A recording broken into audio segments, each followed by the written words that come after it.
પણ આપવામાં આવ્યું છે, પરંતુ આ સાથે અંબાલાલ પટેલે પણ એક આગાહી કરી છે।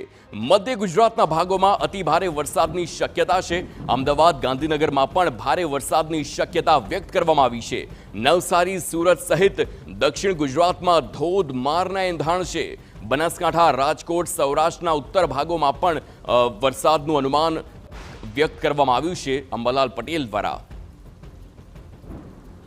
ગુજરાતના કેટલા ભાગમાં ભારેથી ભારે વરસાદ થવાની શક્યતા છે। અમદાવાદ, ગાંધીનગરમાં પણ ભારે વરસાદ થવાની શક્યતા છે। કોઈ ભાગમાં ભારે વરસાદ ઝાપટા પડવાની શક્યતા છે। આ ઉપરાંત સાબરકાંઠાના ભાગોમાં પણ ભારે વરસાદ થવાની શક્યતા છે। મહેસાણાના કેટલા ભાગોમાં ભારે વરસાદ થવાની શક્યતા છે। સિસ્ટમ જે રીતે આગળ વધશે એટલે લગભગ નવસારી, સુરતના ભાગોમાં પણ ભારે વરસાદ થવાની શક્યતા છે।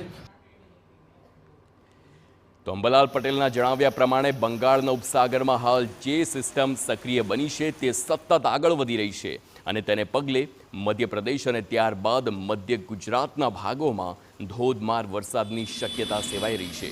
જેમ જેમ આ સિસ્ટમ આગળ વધશે તેમ તેમ ભારે વરસાદનું અનુમાન છે। ઓગસ્ટમાં પણ ગુજરાતમાં ખૂબ સારા વરસાદની શક્યતા તેમણે વ્યક્ત કરી છે। આ સિસ્ટમ જેમ જેમ આગળ વધતી જશે તેમ તેમ ભારે વરસાદ થવાની શક્યતા છે અને ધીરે ધીરે આ સિસ્ટમ ઉત્તર ભારત તરફ જવાની શક્યતા રહે છે અને મોન્સૂન ધરી જ્યારે ઉપર તરફ જવાની શક્યતા રહે છે તારીખ 7 થી 10 ઓગસ્ટમાં પણ સારો વરસાદ થવાની શક્યતા રહે છે અને ઓગસ્ટના વરસાદ થોડો બ્રેક આવવાની શક્યતા રહેશે, પરંતુ ત્યારબાદ ઓગસ્ટમાં પણ સારો વરસાદ થવાની શક્યતા રહે છે।